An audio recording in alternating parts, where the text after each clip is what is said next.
Once upon a time there lived a simple Soviet Nerovsky family. The father was a postal worker, the mother was a housewife, the grandmother was in her 70s, and there were two schoolgirls. One was just going to school and the other had just finished her schooling and was going to college. But she never did when the war broke out. My father Osip Osipovich went straight into the army as a volunteer, leaving the post office for his wife. And then the whole family had to evacuate from the encroaching hostile army. Their eldest daughter Valeria Granovskaya was assigned to help take care of the evacuated children in their new place, in the village of Berdyazy in the Tyumen region. And each has his own story and a longing for their tortured relatives. To save and relieve suffering wanted to cry maiden heart.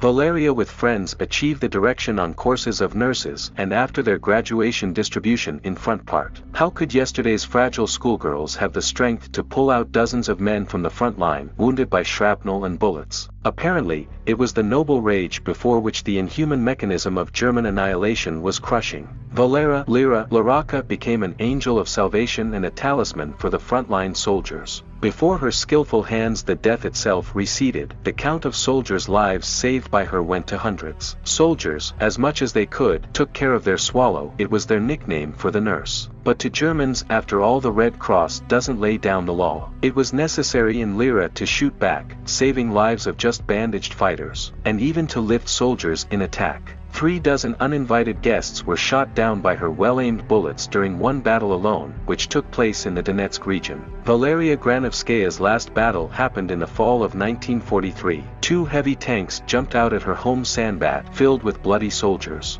And already was triumphant victory, preparing to wind under 100 wounded on tracks. But a fragile figure with grenades in her hands stood in their way. Having managed to hit one tiger, she would die under the tracks of the tank at the cost of her maiden life. She had very little left before her 20th birthday. In the summer of the next year, the girl was posthumously awarded the title of a hero of the Soviet Union.